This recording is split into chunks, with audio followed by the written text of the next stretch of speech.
if you want to be healthy, you should take a glass of this wine per day, because wine is extremely good for your heart, not mentioning how good it is for your well-being.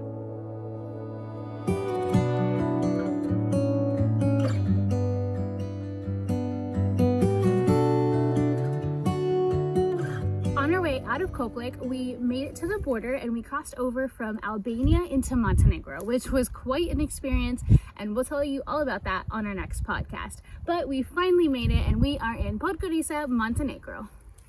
Later in today's episode, we're going to go to the Niagara Falls of Montenegro.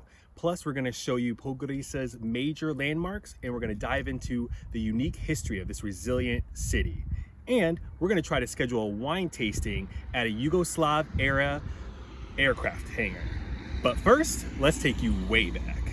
The ancient people that were in the Balkan region were the Illyrians, and the Illyrian tribe that was right here in modern-day Montenegro were the Doclea people, and their capital and largest city was right here in Doclea.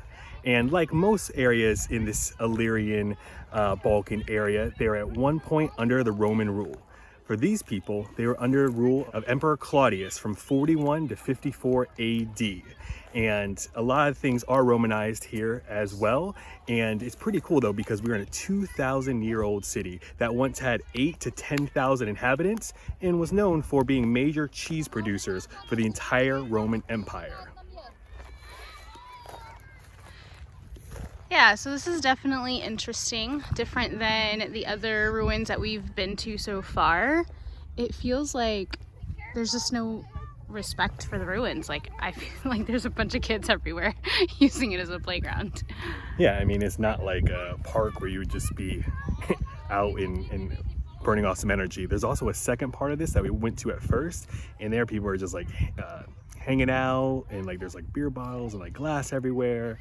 I get we're not in like Rome or in Greece, but I mean, this is still really cool, and it's a super ancient city, and I think probably should have a little bit more respect for the history of the city that we're in. Yeah, and like most of the other places that we've gone to, there's some kind of admission, and there wasn't here. So it's not like they're trying to preserve it. You know, there's a fence around it, like a gate, but not doing too much to try and preserve this like ancient area for sure. Yeah, it's nice that it is free to get into, but also, you know, when you have to pay for it, they have people to upkeep it, and you know, they have people to kind of enforce some sort of rules. And like when you can't, like when we were in Chichen Itza, you couldn't get on any of the ancient ruins because someone would tell you to get off of it, right? So, you know, it's a good and a bad thing that it's free.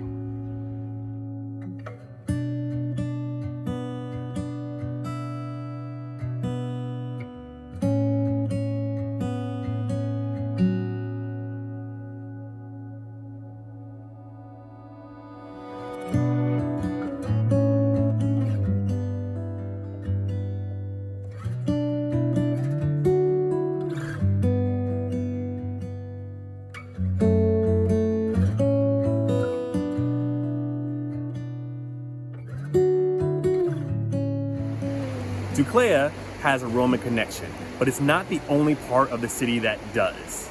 An hour south of Doclea, back at the proper city area, you'll see a couple of flight of steps that'll take you to the Old Ribnica Bridge.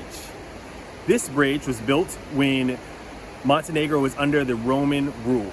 And then, as you can tell, it has a lot of Ottoman inspiration. That's because the bridge was redone when Montenegro was under the Ottoman Empire rule back in the 18th century.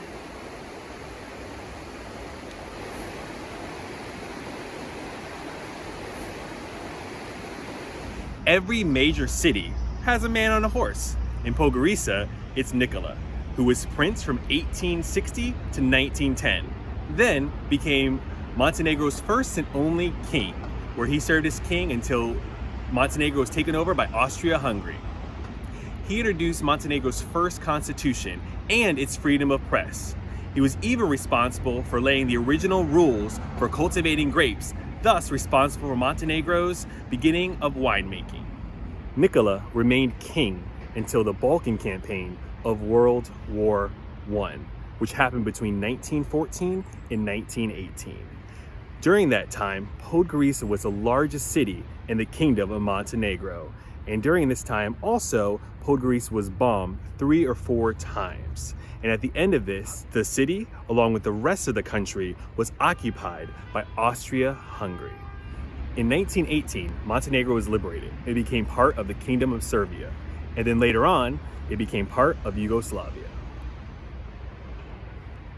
During World War II, Podgorica was bombed over 80 times, and over the span of the war, about 1,700 people were killed here in the city. Here behind me is the clock tower, Sahat Kula, which is one of the few remaining landmarks that survived the bombings. It stands about 19 meters tall, it's made of stone, and it was renovated in 2012. The man responsible for the clock tower and this Osmanagic mosque that is still being used today is Mehmet Pasha Osmanagic, and the courtyard actually houses his tomb.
As we're walking around town looking for a place to eat, we're noticing that there's a lot more restaurants here than there were in Albania. However, all the restaurants are currently takeout. So we did stop here, ordered some food. They had an English menu. They spoke English very well.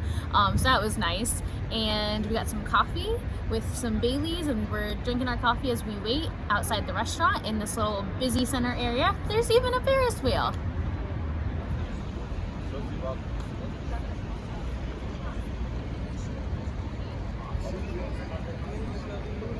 So bear with us because we literally had to just pop a squat on a bench because, like I said, all the restaurants are takeout. So, Will, you got the risotto? Yeah, we haven't done a lot of research to see what traditional Montenegrin food is, but it's hard to get away from the Italian food. It's so good. So yeah, I got the risotto with vegetables. It took a decent amount of time. So, you know, they're not like zapping it in the microwave or quickly in the oven. Like, they're preparing this slowly and with love. It's absolutely delicious. And I got a smoked sandwich, which was really good as well. And what did I say? I said smoked sandwich. Okay. Let's try that again. And I got a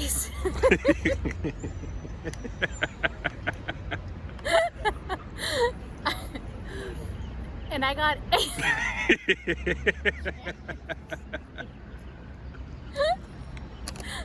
literally crying.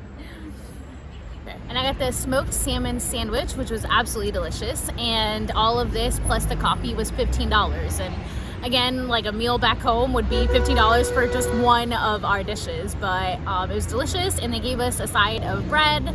I'm assuming like kind of they would give us the appetizers if we were sitting there, so that's really cool, but it's all packaged up and we're just sitting on a bench.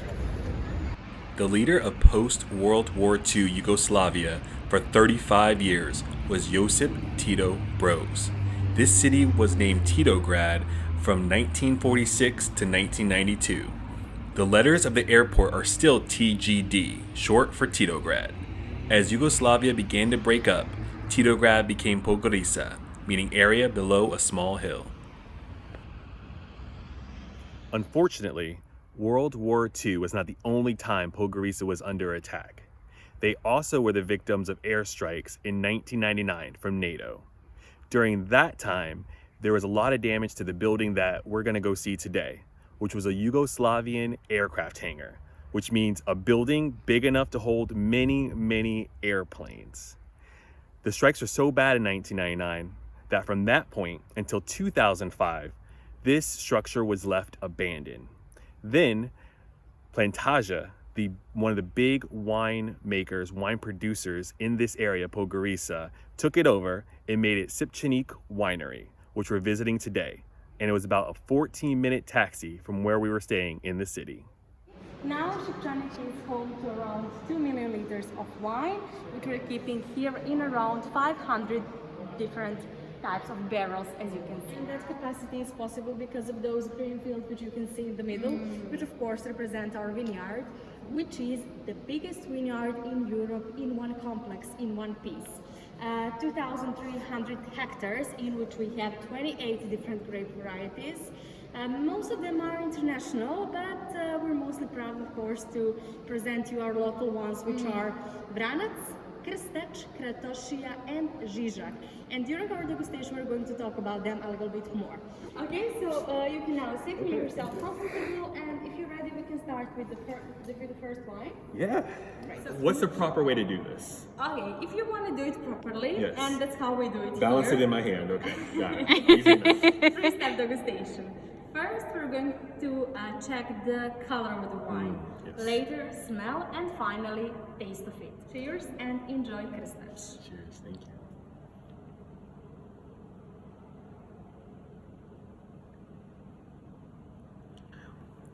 Oh, that's really good. If you want to be healthy, you should take a glass of this wine per day, because wine is extremely good for your heart, not mentioning how good it is for your well-being generally. Yes. But only Montenegrin wine. Only Montenegrin wine. Yes, that's what we want to hear. Our sommelier was wonderful. She knew her stuff. She was so personable. And yeah, the wine was just absolutely delicious. And, you know, we learned that the land here in Montenegro is very, it's good land. Like, they are able to produce wine throughout the year, and great wine, might I say. And we just had a great time here. After our time at the vineyard, we have reached the Niagara Falls of Montenegro.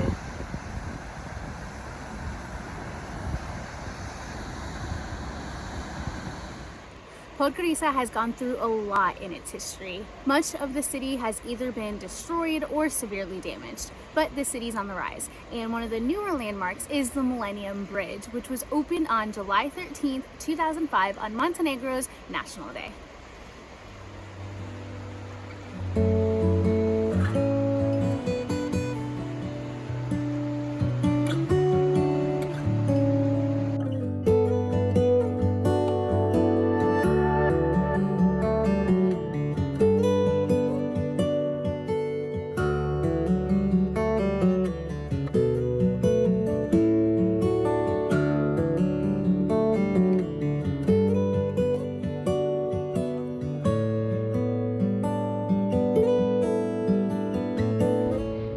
We are filling up our water bottle in one of these water fountains. We've been wanting to do that this whole time. They're all over the city, and you can just fill up your water bottle.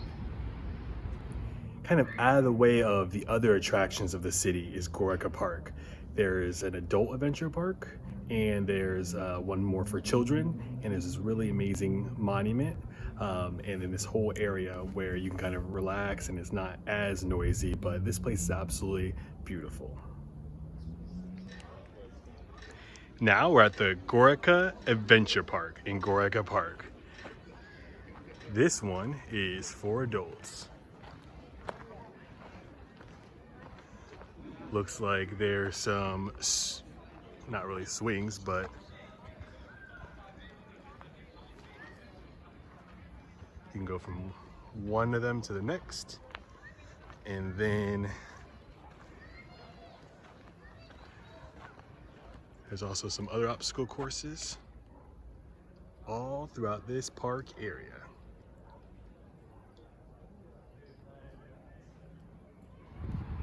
One of the newer additions to the city is the Cathedral of the Resurrection of Christ. It is amazing and absolutely beautiful. It was opened in 2013.